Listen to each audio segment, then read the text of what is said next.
Isang cobra ang pinaghahampas hanggang mapatay sa Paniki, Tarlac.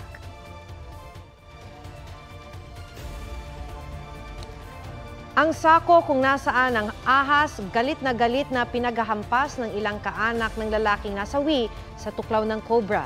Kwento ng ama ng lalaki, umihi noon ang biktima ng matuklaw sa paa.